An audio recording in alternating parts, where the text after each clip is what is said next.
Please welcome Blake Burman, host of The Hill on NewsNation, in conversation with White House Senior Counselor for Trade and Manufacturing, Peter Navarro.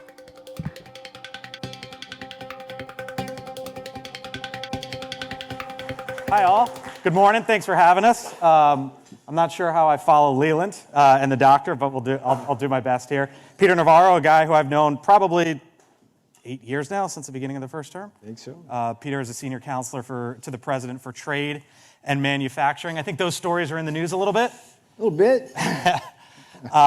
It's interesting because so too is the Fed chair, Jay Powell. Yeah. I said 6 months ago I thought that he would be one of the most famous people in this town because the president didn't really like his policies, and that's where we are at this moment. So let's start there. There's a report out in Bloomberg this morning that Kevin Hassett is the early front runner to be the next Fed chair. Do you think that's where it is right now? Oh, I'm not going there. So I love Kevin.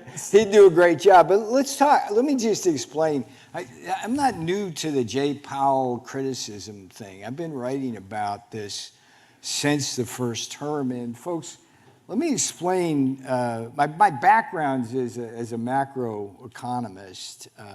And what Powell has done incredibly and historically is he's the worst Fed chair, I think, in history. And let me just make the case for you. He's made 3 major policy blunders in just 6 years. And we start with the first term, when President Trump is passing the first Tax Cut Act. And we are in process of tax cuts. We're doing deregulation. We're strategic energy dominance. Oil prices are going down. And we're doing fair trade. And this is like the Trumpnomics thing where we're able to grow much more rapidly than the Obama-Biden new normal kind of era, if you know that language, without creating inflation. And Powell was incapable, just totally incapable of understanding that. And what he did was, too early Powell, raised rates during that time. And the Federal Reserve subsequently would issue a report that said that Powell and the Fed's decision cost us a point of growth, which is a lot. Then in Biden's time, you were there. Yep. He never said anything about the irresponsible fiscal bills. He just accommodated that. Okay. And he raised rates way too early and unleashed the inflation. And now today he's making the same mistake. Okay. So this is not a guy who understands economics. He's a lawyer, and he needs to be reined in by his board. I think that's the bottom line. Reined in by the board. Okay. July 29th, 30th, that's the next meeting. Will they lower or not? There's got to be somebody on the Board of Governors who's going to take the lead to make the case. So he was appointed, though, by President Trump. President Trump was the one who put him in the first term. And now the president's going to have a decision. Might have wanted that one back. I think you guys want to redo on that one, right? That was Okay. what I would fondly call Steve Mnuchin's folly. So Remember, yeah, so it was Mnuchin. Mnuchin is the one who advocated for him. Yes. And the president, privately, I'm told, would always bring that up, right? Would always sort of make that known to Steve Mnuchin. I see a reaction, but I want to move. But the thing about when Powell, see, he's a political animal. You have to understand. It's like when he was auditioning for that job, he led us all to believe that he was totally on the Trump train and understood the ability of Trump policies to grow the economy faster without creating inflation. And if you want to push back on that, please do. But we proved that we could do that.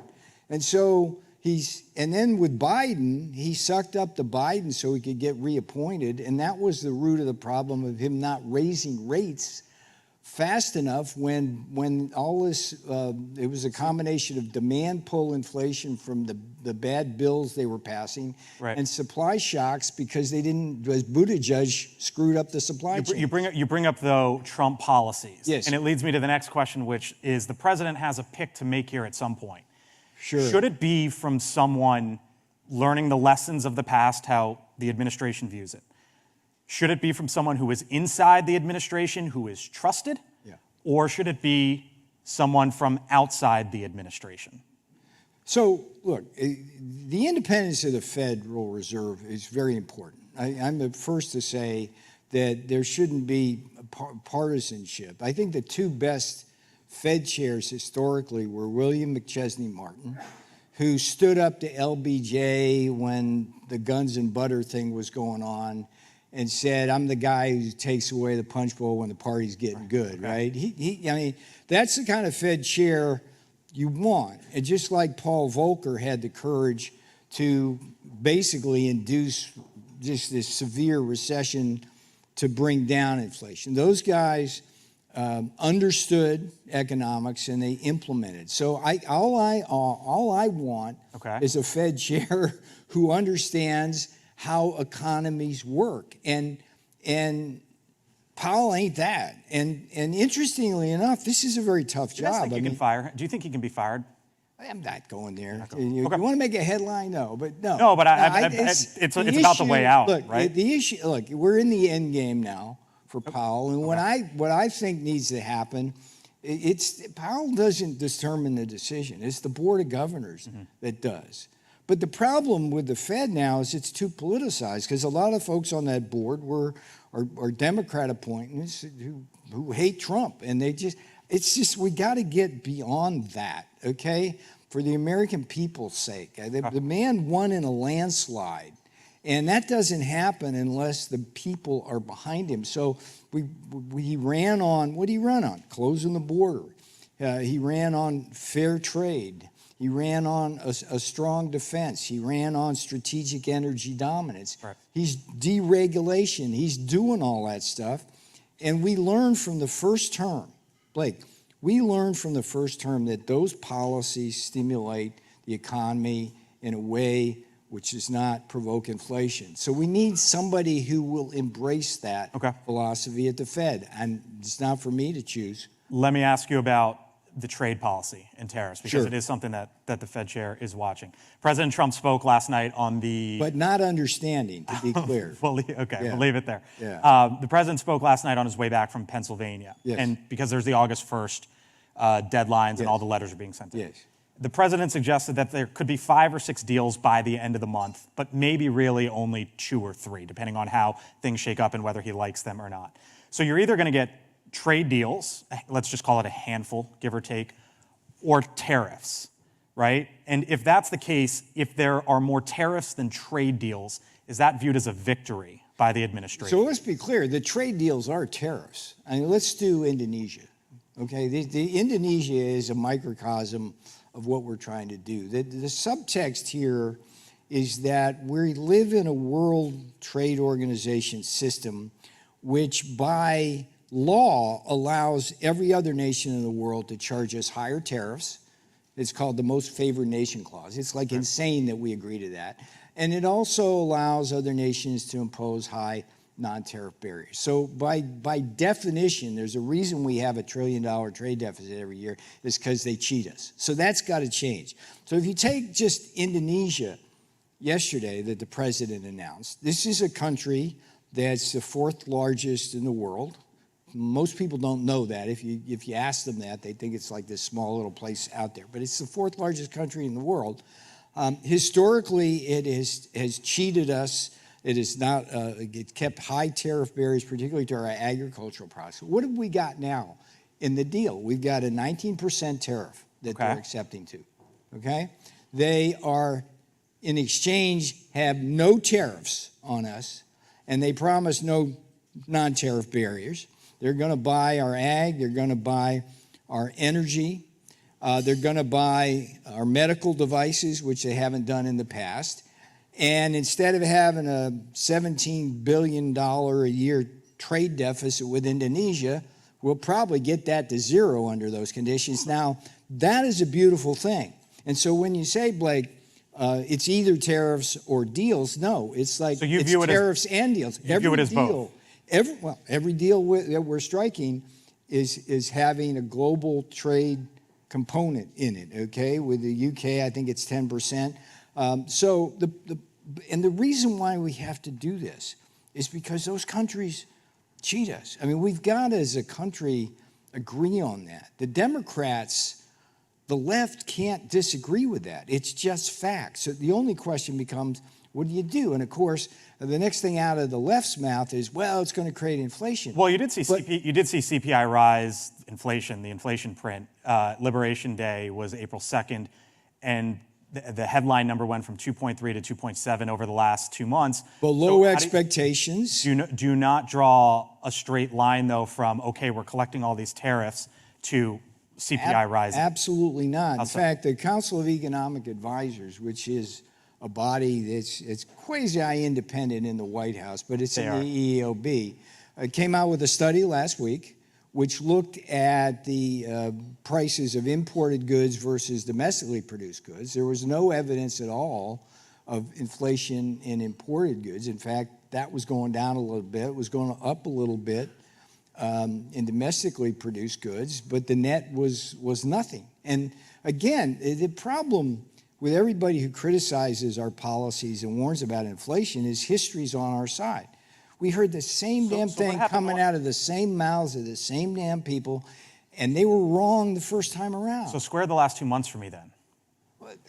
What? Go 2.4 to 2.3 in one print? That tells us nothing. Over the last 2 months. And I guess the question is... That really tells us nothing. And with respect to Fed policy, even with that, we should be at least 50 to 100 basis points lower than we are if you just look at relative interest rates around the world and what other countries have been doing. So here's the thing. These countries, Navarro's law, like the bigger the country, okay, the bigger the country that's cheating us, right? The bigger our trade deficit with the country, the more they got to eat the tariffs.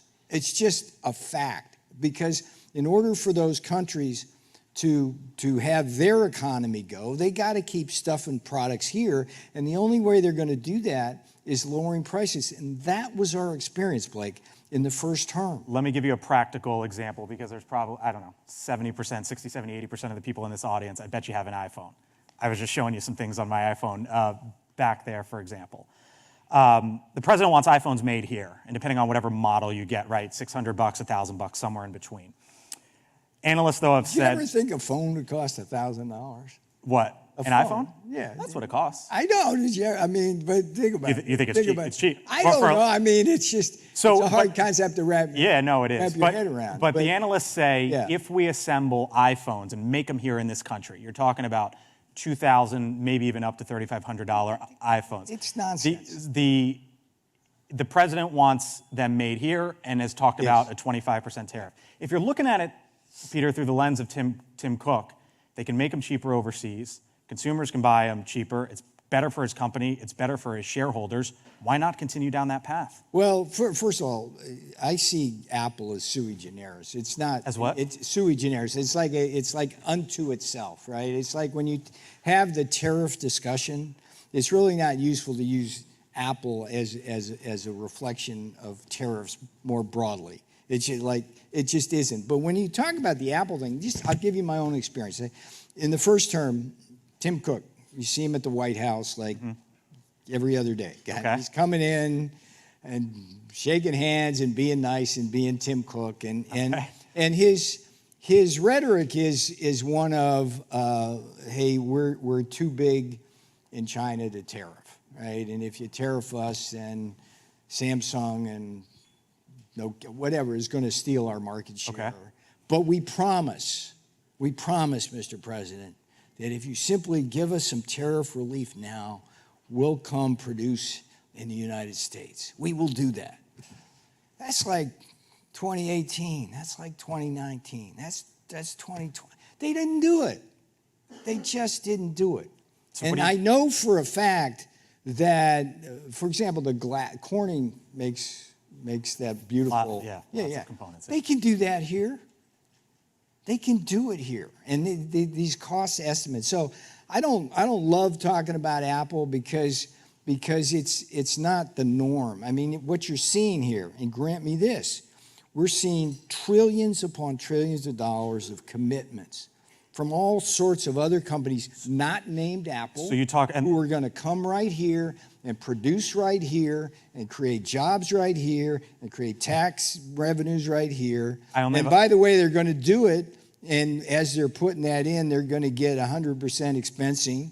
And the big, beautiful bill is encouraging them just as terror protection is protecting them. We only have a minute or so left, but you talk about, and the president mentions the trillions of dollars in investment, but the government numbers show that manufacturing has declined after Liberation Day by 7,000 jobs in May and 7,000 jobs in June. Why? It takes a while for investment to kick in. Yeah, it takes, what, a year, 2 years, 3 years, 4 years, depending on the type of product. So at least a year for manufacturing. But we're going to see plenty of investment coming in. We're going to see plenty of jobs created, and life's going to be good. Let me leave you with this, Peter Navarro. All right. Here we go. Stock market. The zinger. No, not at all. You know I don't do that. Stock market, unemployment, gas prices. S&P 500 right now is at 62.50. Unemployment rate 4.1. Gas prices $3.15. Where do you think those are going by the end of the year? Well, I love our energy policy, so gas prices will be fine. I actually predicted 50,000 on the Dow when I first got in this time.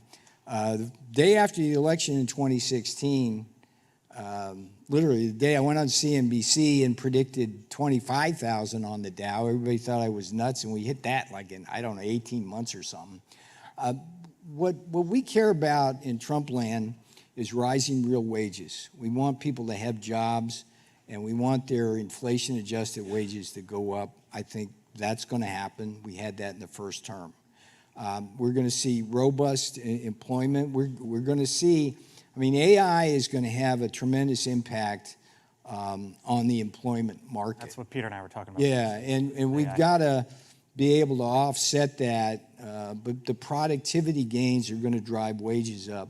So I see a full employment economy, a strong stock market, Main Street, Wall Street's happy, and lastly, I just want to say I want to congratulate what you're doing at NewsNation. Thank you. We appreciate that. During this campaign, as I get tired of the polarization, and there was nowhere where you could really have a conversation, and NewsNation emerged and was one of the places where you could go what we're doing. Without getting toxic. We appreciate it. No gotchas here, as you saw. Just tough but fair questions, I would say. And if you tell me who the Fed chair is backstage, I'll let all you know.